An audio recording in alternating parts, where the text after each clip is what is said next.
La délivrance des visas Schengen en Algérie a connu une chute terrifiante, vertigineuse depuis le début du mois de juillet 2025. On estime à la baisse de la délivrance des visas Schengen pour la France à presque 70%.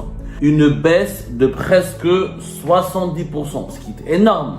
Ce qui est quand même énorme. À partir du 1er septembre, on peut s'attendre, malheureusement, à une chute encore plus vertigineuse, parce que cette chute pourrait atteindre ou pourrait dépasser les 80%, voire atteindre les 90%. Les personnes qui voudront aller retrouver leurs proches en France, qui voudront aller se soigner, notamment les visas médicaux, ils seront grandement impactés. Il faut savoir que les autorités françaises délivrent plus de 200 000 visas pour les Algériens et les Algériens. L'Italie n'accordera jamais 200 000 visas pour les Algériens. Est-ce que ça vaut la peine? Est-ce que l'enjeu de punir, de sanctionner, de porter préjudice à Bruno Retailleau, quitte à provoquer des conséquences désastreuses sur les Algériennes et les Algériens? Ah, mais je vais faire ça, je vais demander des visas ailleurs. Demandez ailleurs. Vous allez voir ce que la Pologne, la Hollande, l'Italie, l'Espagne, ils vont vous répondre. Ni les États-Unis, ni le Canada, tous les autres donnent des visas au compte-gouttes et nous allons vous donner des statistiques. La délivrance des visas Schengen en Algérie a connu une chute terrifiante, vertigineuse, et ce depuis le début du mois de juillet 2025. Selon les sources que nous avons pu approcher et des sources très bien introduites et très proches de l'ambassade de France à Alger, on estime à la baisse de la délivrance des visas Schengen pour la France depuis le début du mois de juillet jusqu'à la fin de ce mois d'août 2025 à presque 70%. Une baisse de presque 70%. Je dis bien une baisse de presque 70%, ce qui est énorme. Ce qui est quand même énorme. Cette situation de blocage généralisé, de refus catégorique et successif a suscité une énorme polémique en Algérie et les Algériennes et les Algériens ont commencé à se considérer que peut-être il y avait une instrumentalisation politique de la délivrance des visas Schengen pour la France pour punir l'Algérie et pour prendre en otage les Algériennes et les Algériens dans le sillage de ce bras de fer diplomatique et géopolitique qui oppose les autorités françaises aux autorités algériennes depuis la fin du mois de juillet 2024. Les autorités françaises, à travers l'ambassade de France, viennent de rendre public un communiqué dans lequel l'ambassade de France fournit, dans lequel la diplomatie française, l'ambassade de France fait partie du ministère des Affaires étrangères, l'ambassade de France explique pourquoi il y a eu une baisse importante et significative de la délivrance des visas Schengen. Elle reconnaît qu'il y a eu une baisse et elle l'explique. Et les explications sont totalement différentes de ce qu'on a pu penser ou de ce que pensent malheureusement, ou de ce que pensent à tort énormément d'Algériennes et d'Algériens. Voilà ce que l'ambassade de France a dit ce 26 août 2025. La dégradation de la relation entre la France et l'Algérie aura pour effet une réduction significative des effectifs de cette ambassade et des 3 consulats généraux dès le 1er septembre prochain. C'est en effet à cette date que les agents expatriés qui assurent la relève de leurs prédécesseurs partis vers d'autres horizons prennent habituellement leurs fonctions au sein de nos services à Alger, Oran et Annaba. Cette année, le ministère algérien des Affaires étrangères n'a pas donné suite à l'essentiel des demandes de visa d'accréditation sollicitées pour ces personnels. Les effectifs de l'ambassade et notamment des consulats d'Alger, Oran et Annaba trouveront donc réduits d'un tiers au 1er septembre prochain.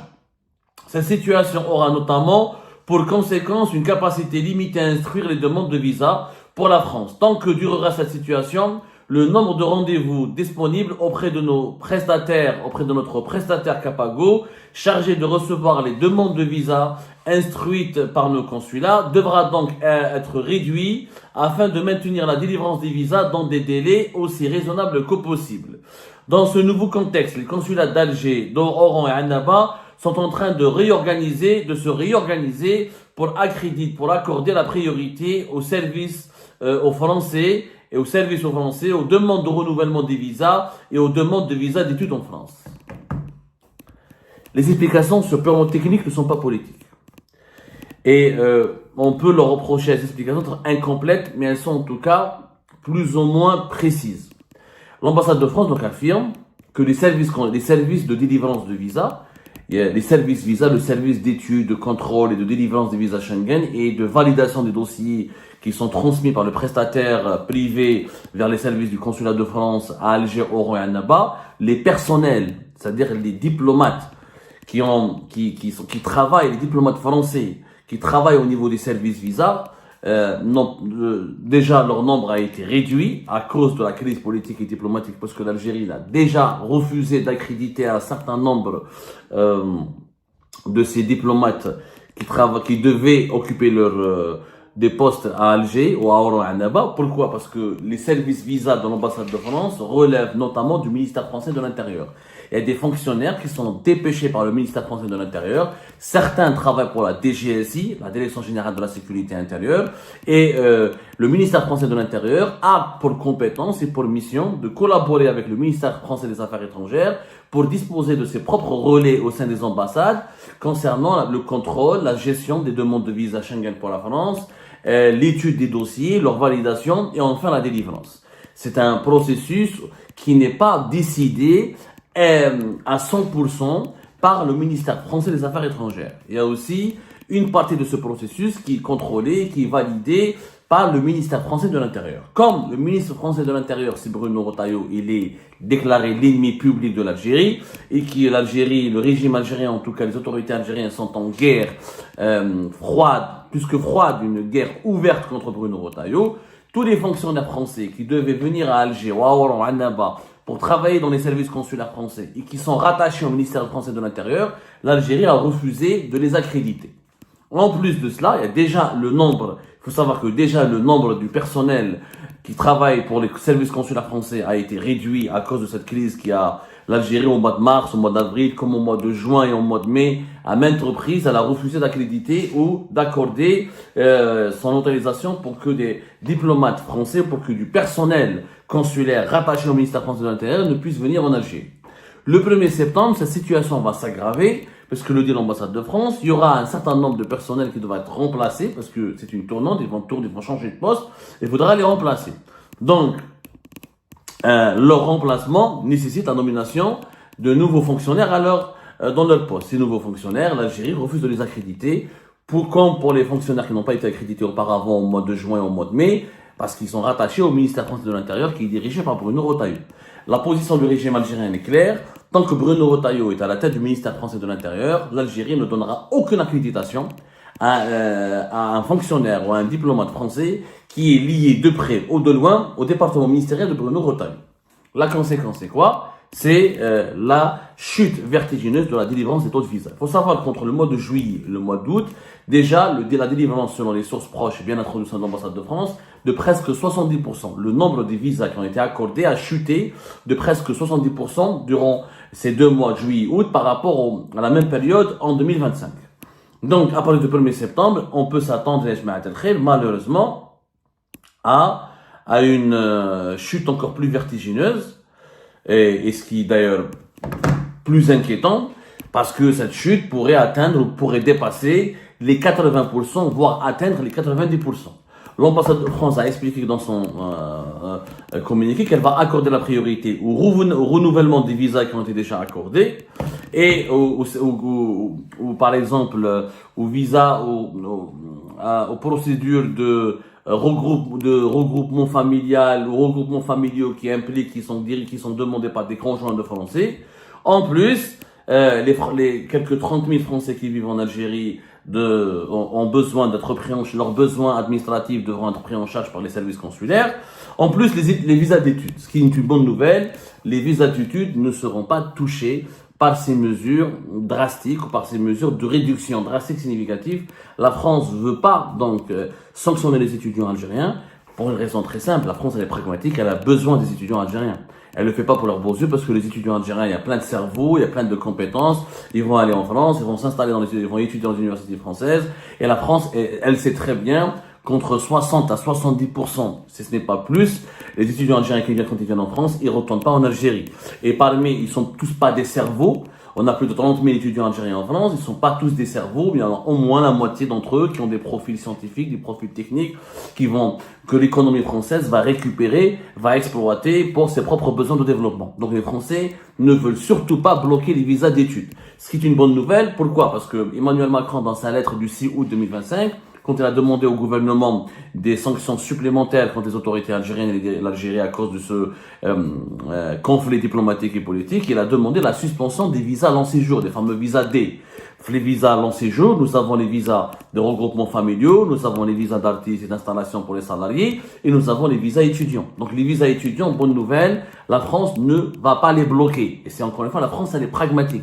Elle sait qu'elle a besoin des étudiants algériens, ils sont d'excellents francophones, ils ont, et notamment dans les sciences, dans l'informatique et les sciences techniques, les ingénieries, tout ce qui est électronique, mécanique, dans la médecine, etc. Ce sont des profils extrêmement intéressants dans la France, elle a cruellement besoin pour assurer son développement. Donc, elle va tout faire pour leur continuer à leur accorder des visas. Ceci dit, pour le commun des mortels, pour les autres Algériens et Algériens, ils vont en pâtir cruellement. Donc, les personnes qui voudront aller retrouver leurs proches en France, qui voudront aller se soigner, notamment les visas médicaux, les Algériens qui ont besoin d'un visa de tourisme pour circuler librement en Europe, etc., eh ben, ils seront grandement impactés. À travers cette démarche de transparence, l'ambassade de France se lave les mains.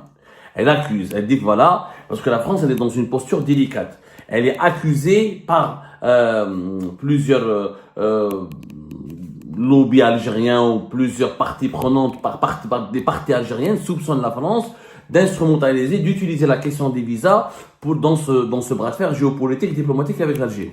La France, elle dit non, il n'y a pas de considération politique, je n'ai pas le personnel nécessaire pour délivrer les visas. Est-ce que l'argument de la France, il est convaincant, les autorités françaises, il est convaincant, je dirais, à 50%?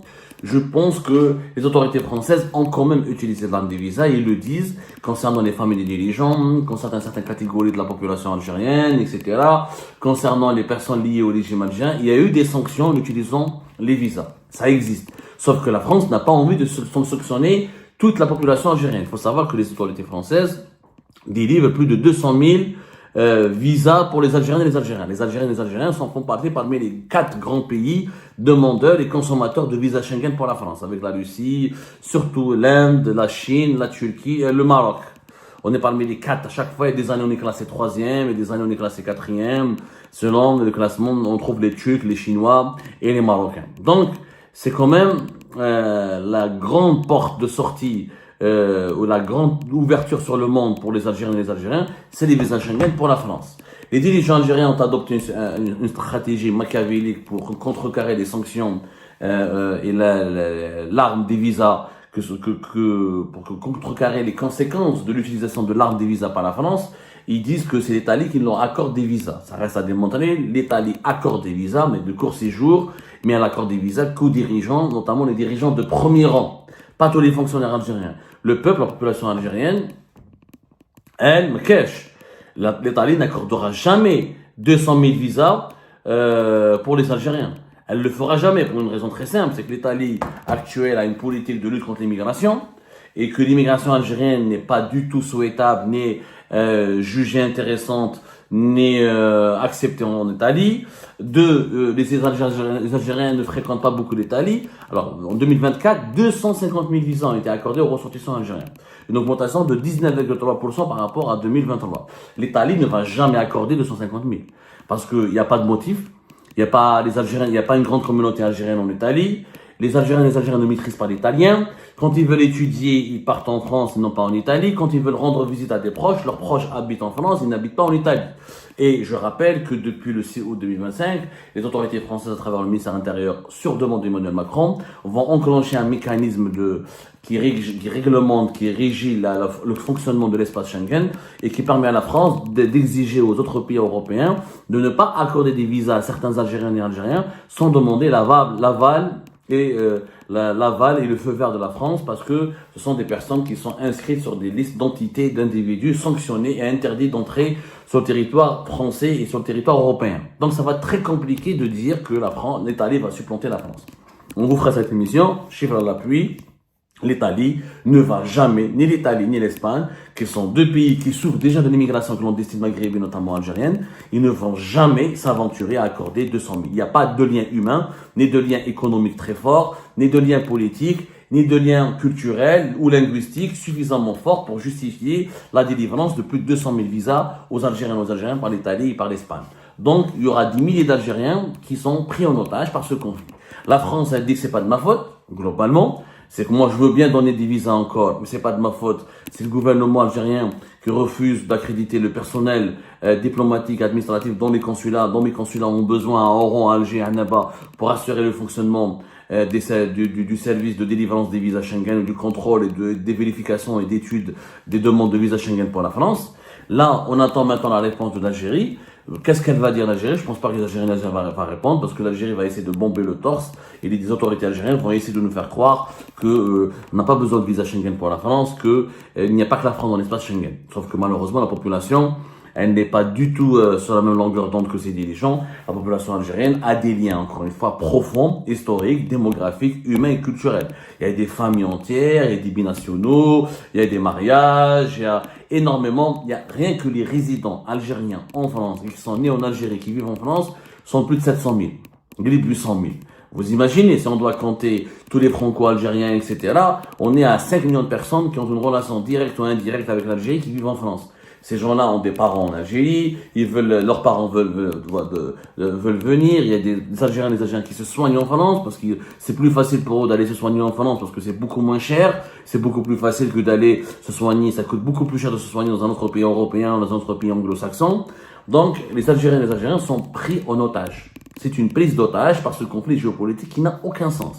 Jusqu'à aujourd'hui, si on m'explique, c'est quoi le but de ce conflit? Si ce n'est de dégager Bruno Retailleau, qui n'a pas encore dégagé, et qui risque d'être même Premier ministre, il y a l'actualité politique ici en France, risque de donner des avantages à Bruno Retailleau, qui a bien surfé sur la crise avec l'Algérie, pour devenir l'un des personnages politiques clés de la scène politique française. Donc, est-ce que ça vaut la peine? Est-ce que l'enjeu de punir, de sanctionner,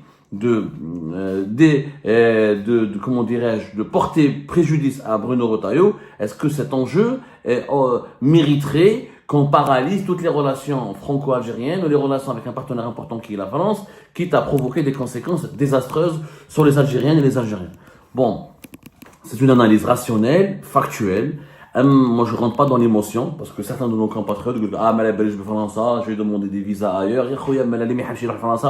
Demandez ailleurs. Vous allez voir ce que la Pologne, la Hollande, l'Italie, l'Espagne, ils vont vous répondre. Le seul pays qui peut donner des visas et qui est l'ouverture de l'Algérie, qui est une ouverture pour les Algériennes et les Algériens sur l'Union européenne et sur l'Occident, et sur l'Occident, c'est la France. Ni les États-Unis, ni le Canada, tous les autres donnent des visas au compte-gouttes et nous allons vous donner des statistiques. Cette porte d'ouverture, si elle se ferme, ça va créer des frustrations collectives et ça va aggraver le renfermement sur soi des Algériens et des Algériens et ça va même détruire et faire du mal à des liens humains très sensibles. Et ben c'est la fin de cette vidéo les amis. Je vous remercie comme d'habitude pour avoir suivi jusqu'à la fin. N'oubliez pas de nous laisser vos commentaires et vos réactions sur la vidéo et de vous abonner à la chaîne si vous n'êtes pas encore abonné. Et merci aussi pour vos commentaires et vos discussions très animées dans la section des commentaires. Donc, vous n'oubliez jamais de décortiquer bien un sujet sur tous les points qui ont été abordés dans la vidéo et ça fait vraiment plaisir quand moi-même je ne fais pas de commentaires, je m'appuie sur vous pour que vous puissiez bien expliquer les choses et en faire des discussions civilisées et dans tout le respect possible. Donc voilà, merci beaucoup et à la prochaine dans une nouvelle vidéo. Au revoir.